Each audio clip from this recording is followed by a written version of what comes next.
আশা করি সকলেই ভালো আছো। 2025 সালের শারদীয়ার প্রীতি শুভেচ্ছা এবং অভিনন্দন জানিয়ে আরও একটি প্যান্ডেলের শর্টস নিয়ে তোমাদের সামনে হাজির হলাম।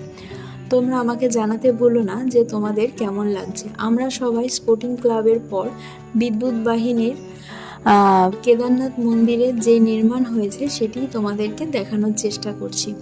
কেদারনাথ মন্দিরটিকে সুন্দরভাবে এবং অনেকটি বড় করে দেখানোর চেষ্টা করেছে এরা।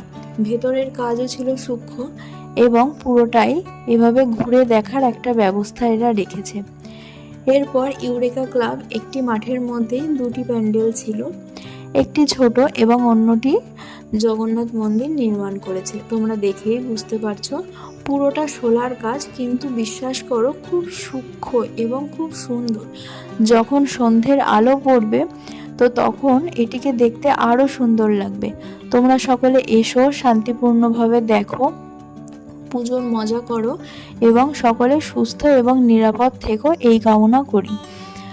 আর আমার ভিডিও তোমাদের কেমন লাগছে সেটি কমেন্টে জানাতে ভুলো না। তোমরা কে কোথা থেকে দেখছো সেটিও জানিও। যদি ভালো লাগে একটি লাইক করে দিও এবং এই ধরনের ভিডিও পেতে চ্যানেলটিকে সাবস্ক্রাইব করে বেল আইকনটি প্রেস করে রেখো। কাঁসারের ওপর ঠাকুর নির্মিত হয়েছে। এবার এটি প্রপার কাঁসা নাকি কাঁসারের রং সেটি আমি বলতে পারবো না, কিন্তু প্রতিমা নির্মাণের কাজে যারা ছিলেন তারা বলেছেন এটি কাঁসারের ঠাকুর। আর এই ধরনের ছোট ঠাকুর তারা রেখেছে যে পুজোর 5টা দিনের সমস্ত নিয়মকানুন তারা এই ধরনের ঠাকুরের ওপরেই করে থাকবেন। পুরো মণ্ডপটাই শোলার সূক্ষ্ম কাজ দিয়ে নির্মিত। এরপর চলে যাব অগ্নিশিখা ক্লাবে, যাদের এবছরের নিদর্শন বেনারসের গঙ্গা আরতি। তো খুব সুন্দরভাবে ফুটিয়ে তোলা হয়েছে, এটিও শোলা এবং প্লাইউডের ওপরে। তো এই ধরনের একটা গঙ্গা তারা বানিয়ে নিয়েছে এবং এই ধরনের বেশ কিছু শোলার কাজও তারা রেখেছে।